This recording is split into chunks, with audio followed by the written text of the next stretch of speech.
და ამერიკული ჯავშან მანქანების რამდენიმე საათიანი მარში საქართველოს ტერიტორიაზე დასრულდა. სამხედროები უკვე თბილისში იმყოფებიან. სამხედრო ტექნიკის მსვლელობა სენაკის ბაზიდან დაიწყო და ვაზიანის სამხედრო პოლიგონზე სრულდება. კოლონა თბილისამდე, ქუთაისში, ზესტაფონში, ხაშურსა და გორში გაჩერდა.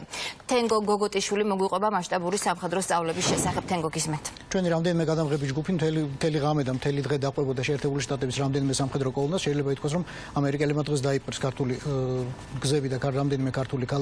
ჯერ კიდევ სენაკში კოლონა გაიყო რამდენიმე კოლონა და დააწილდა ქართული ქალაქების მიმართულებით. მათ პიარ კოლონები დაარქვეს, იმას აღსანიშნავად, რომ ადგილობრივ მოსახლეობასთან ურთიერთობის დამყარება შეერთებული შტატების სამხედროებისთვის იმდენად მნიშვნელოვანია, რამდენადაც თავად სწავლებებში მონაწილეობა. ასეთი პირველი პიარ კოლონა გაჩერდა ქუთაისში, მეორე გაჩერდა ზესტაფონში, მესამე გაჩერდა ხაშურში.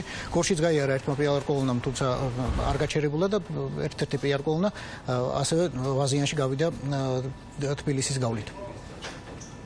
გზამ საკმაოდ დაგვღალა, მაგრამ წინ კიდევ ერთი სწავლება გველის. აქამდე რამდენი სწავლება გამოიარეთ? რამდენიმე წვრთნა გვქონდა საქართველომდე, მაგრამ არც ერთი არ გავს ერთმანეთს და განსხვავებულ გამოცდილებას იძლევა. სტრაიკერების განსხვავებული მოდელები ჩამოვიყვანეთ. საინჟინრო, ნახმტყორცნი, ქვეითა საბრძოლო, ქვემეხიანი. ჩამოვედით, რომ ქართველებთან ერთად გავიაროთ თხრნა. სანამ აქამდე ჩამოვიდოდით, რამდენიმე სწავლება ჩავატარეთ ევროპაში. როგორც თქვენ ახლა გქონდათ საშუალება ამერიკელი სამხედროების გამოგესმიათ, მათ ევროპაში უკვე რამდენიმე სწავლებაში მიიღეს მონაწილეობა და საკუთარი სულით ჩამოვიდნენ გერმანიიდან საქართველომდე. საქართველოში ისინი ფოთიდან ვაზიანამდე საკუთარი სულით გადაადგილდებიან და პირველად საქართველოში ამ სწავლებაზე გამოჩნდა სწორედ ჯავშან მანქანა სტრაიკერი, საკმაოდ თანამედროვე ამერიკული მანქანა. ყოველ ქალაქში სადაც კოლონები გაჩერდა, მობილიზებული იყო ადგილობრივი ხელისუფლება და ადგილობრივ ხელისუფლებას მობილიზებული ყავდა მოსახლეობა, თუმცა უნდა ითქვას, რომ საკუთარი ინიციატივით ძალიან ბევრი ადამიანი მოვიდა ამ ტექნიკის გასაცნობად და მათი ძალიან დიდი ინტერესი გამოიწვია შეერთებული შტატების სამხედროებთან შეხვედრამ. რა იცით, ვინ არიან ესენი? ნატო გზაში შეხვდნენ და გზაში ვიქნებდნენ ხელს. და თქვენს მიესალმეთ? კი. არა, ნატოს. ვინ არიან? ნატოს. ამერიკული ჯობია ჩემი ვარაუდით. უფრო მობილიზებულია ერთ სამხედროს ამერიკას სიგარეტი დაუვარდა, დაბშნილი აიღო, არ დააგდო და ჩაიდო ჯიბეში. ისიგი არ დაანაგვიანა, ეს იმას ნიშნავს, რომ კულტურული სამხედროები არიან. გისროლიათ, როდის მე ამერიკული არა? არა, ამერიკული არა. კალაშნიკოვი კი. რამდენად კარგად ისვრი?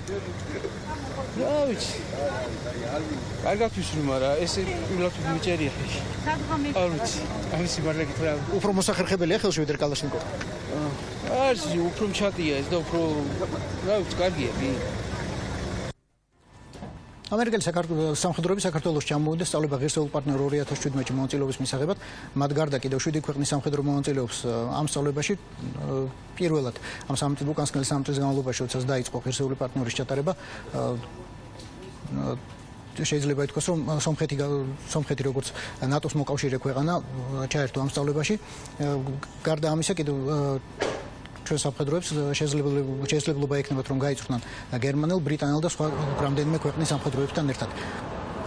სწავლებაში მონაწილეობს 2800 სამხედრო მოსამსახურე, 40-ზე მეტი ჯავშან მანქანა სტრაიკერი, ერთი 20-ეული ბრედლის აბრამსის ტიპის ტანკისა და სხვა ძალიან თანამედროვე ამერიკული და გერმანული სამხედრო ტექნიკა.